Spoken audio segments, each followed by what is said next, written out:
ரொம்ப டயர்டா இருக்கு. இயற்கையான டேட்ஸ், பாதாம், பிஸ்தா, கேஷு அண்ட் ஹனி கொண்டு தயாரிக்கப்பட்ட lion date nut bytes.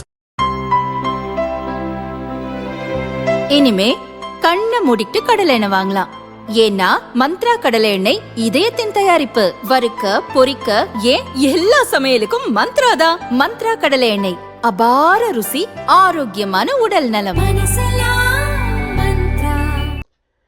Chennai கிழக்கு கடற்கரை சாலையில் நீலாங்கரை முதல் உத்தண்டி வரையிலான பகுதிகளில் கடலோர ஒழுங்குமுறை மண்டல விதிகளுக்கு முரணாக கடற்கரையிலிருந்து 500 மீட்டர் தூரத்துக்குள் பங்களாக்கள், ரெசார்ட்டுகள் கட்டப்பட்டுள்ளன. விதிகளை மீறி கட்டப்பட்ட இந்த கட்டடங்களுக்கு எதிராக ஹைகோர்ட்டில் வழக்குகள் தாக்கல் செய்யப்பட்டன. வழக்குகளை விசாரித்த ஹைகோர்ட் பிறப்பித்த உத்தரவின் அடிப்படையில் 2018ஆம் ஆண்டு 798 கட்டட உரிமையாளர்களுக்கு எதிராக மாநகராட்சி நோட்டீஸ் அனுப்பியது. இதில் துணை முதல்வர் உதயநிதி, மக்கள் நீதி மய்யம் கட்சித் தலைவர் கமல், தமிழக வெற்றிக் கழக தலைவர் விஜய், தொழிலதிபர்கள், கல்வியாளர்கள் உள்ளிட்டோர் அடங்குவர். 6 ஆண்டு இடைவெளிக்கு பின் இந்த வழக்குகள் நீதிபதி அனிதா சுமந்த், எம் சுதீர்குமார் அடங்கிய அமர்வு முன் மீண்டும் விசாரணைக்கு வந்தது.